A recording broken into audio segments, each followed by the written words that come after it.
Let's roll. But before I can roll, I have to get a how to ride a Segway lesson inside. So Jennifer, your first time on a Segway, take hold of the handlebars and just go ahead and step on up. There you go.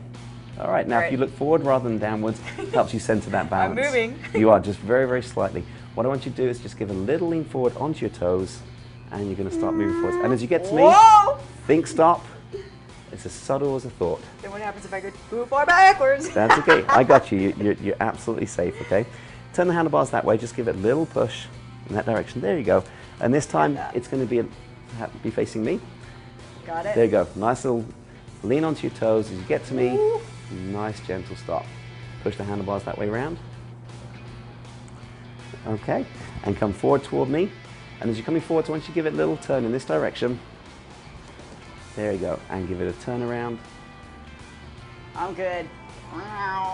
Do you notice how much easier it's getting? The more you ride it, the more confidence you find. Words to live by on a Segway. When in doubt, stick your butt out. That'll help you slow down and stop. It's time to take it outside. Let's rock and roll. Literally rolling. And off we go to tour downtown San Antonio. Now I can't be a speed demon on this thing. The max speed of a Segway, 12.5 miles per hour.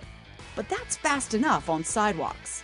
Okay, right up ahead of us now we're going to come up to Houston Street, which is of course named after the very famous General Sam. That would be Sam Houston? I know it's either Houston or Street, I just can't remember the two of them. Actually, Sam Houston is probably most famous, not just for being the leader of Texas and leading the battles for the independence of Texas, but he's also the only governor of all of the United States of history to have been the governor of 2 separate states. Sam Houston was the governor of Tennessee and Texas. Okay, our next stop up the road is going to be the Buckhorn Saloon and Museum.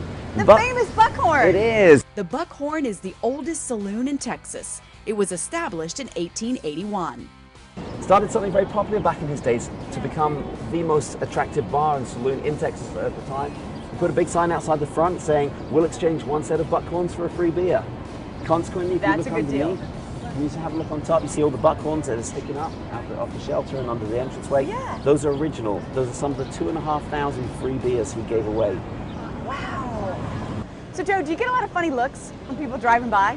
Oh, we get so many looks of all different types. One of the things I enjoy most of all is people think they're coming to do a tourist attraction. They become the tourist attraction. People pull out their cameras, take photos of us. A lot of people, it's the very first time they've ever seen a Segway. So it's a real thrill, and of course everybody on the tour gets a real buzz out of that. I have to test out being a tourist attraction myself by doing donuts and figure eights. Well, welcome to San Antonio's #2 tourist attraction, the Riverwalk. With Number 1 is the Alamo, number 2 is the Riverwalk. Hey, Segways are number 1. Come on. No, you're right. The Alamo But you gotta somehow get around to those places. Exactly. No, the Alamo is the most popular tourist attraction, and we'll go there in just a little bit. We're actually very lucky to have the Riverwalk. Back in 1921, such a devastating flood actually happened on the river right here in San Antonio. This street itself, Houston Street, was under 9 feet of water. 49 people died in that flood. $8 million worth of damage. For 1921, that's an amazing amount of damage that was done to downtown San Antonio.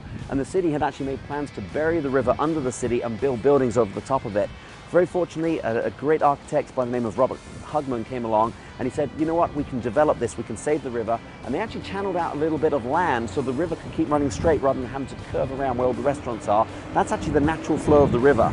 And of course, he channeled that out, and sure enough, all these years later, here we are, we've got the Riverwalk. The downtown reach of the Riverwalk is the 2.5-mile stretch of the Riverwalk that's lined with hotels, restaurants, bars, and shops. Look at the folks on the river barge checking us out. Welcome to Main Plaza.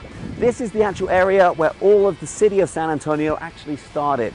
200 residents came over from the Canary Islands, helped settle things all around here. And of course, the main attraction of Main Plaza is the San Fernando Cathedral. San Fernando Cathedral is actually, right now, the oldest continuously functioning cathedral in the United States of America. San Fernando was founded in 1731. You can still go to Mass there today. Back in 1836, folks rode up to the Alamo on their horses. I'm riding up on my Segway. Okay, Jen, here we are. Probably the biggest star attraction of not just in San Antonio, the entire state of Texas, the Alamo. The site of the great famous Battle of the Alamo, where Davy Crockett and his men, William Travis, Bowie, Bowdoin, etc., held off the Mexican army for 13 days. Okay, you know what I love, Joe? What's that? That folks are here to see the Alamo, and they're looking at us. And why not? Nearly 4 million people visit the Alamo every year. That pretty much wraps up a Segway tour in San Antonio. How did you enjoy it? I loved it. It's such a great way to cruise the city and see all the sights, and everything that you know about the city is fantastic too. So it's a history lesson on wheels. It is, and it saves your legs.